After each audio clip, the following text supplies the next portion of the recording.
Female oriented చిత్రాలు చేస్తుంటే ఈ అమ్మడి పని అయిపోయింది అనుకున్నారు అంతా. ఒకటో అరో చేసి ఫేడ్ అవుట్ కన్ఫర్మ్ అని గుసగుసలు వినిపించాయి.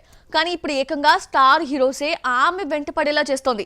కెరియర్ స్టార్ట్ చేసి 2 దశాబ్దాలు దాటుతున్న క్రేజీ ప్రాజెక్ట్స్ ఒడిసి పడుతోంది ఈ భామ. అయితే అందుకు మాత్రం నో చెబుతోంది. స్టార్ హీరోస్ ని లైన్ లో పెడుతున్న ఈ బ్యూటీ ఎవరు? ఏ విషయంలో నో అంటోంది? హీరోయిన్ గట్టిగా దశాబ్దం వర్క్ చేస్తే కష్టం అనుకునే టైం నుండి 40+ అయినా కూడా హీరోయిన్లుగా సత్తా చాటగలరన్న పీరియడ్ వరకు టైం ట్రావెల్ చేసింది త్రిష. 41 ఏళ్లొచ్చినా ఇసుమంతైనా అందం తగ్గలేదు. చెప్పాలంటే అందం డబల్ అయింది. ఎంగేజ్మెంట్ క్యాన్సిల్ తర్వాత కెరియర్ ఖతం అనుకున్నారు.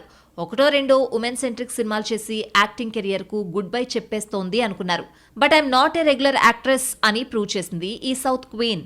96 దెబ్బకు ఆమె కూడా బిలీవ్ చేయనంత కెరియర్ గ్రాఫ్ స్టార్ట్ అయింది. ఇప్పుడు పీక్స్ కు చేరింది.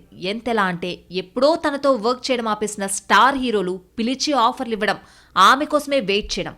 చాలా రోజుల గ్యాప్ తర్వాత విజయ్తో లియోలో జతకడితే ఇప్పుడు అజిత్ కూడా బ్యాక్ టు బ్యాక్ ఛాన్స్లు ఇచ్చాడు. విదా ముయర్చి గుడ్ బ్యాడ్ అగ్లీలో ఈ అమ్మడే హీరోయిన్. ఇక చాన్నాళ్ల గ్యాప్ తర్వాత కమల్ హాసన్, త్రిష కలిసి థగ్ లైఫ్ చేస్తున్నారు. ఇక తెలుగులో 19 ఏళ్ల లాంగ్ గ్యాప్ తర్వాత మెగాస్టార్ చిరంజీవితో జోడీ కడుతోంది ఈ సౌత్ ఇండియన్ బ్యూటీ.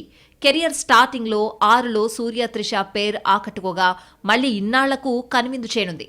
ఇదే కాదు, complete star Mohan Lal, Ram, Tovino Thomas identity చేస్తోంది. అలాగే కొన్ని రోజుల్లో తనకు సెకండ్ లైఫ్ ఇచ్చిన 96 సీక్వెల్లోనూ కనిపించబోతోంది.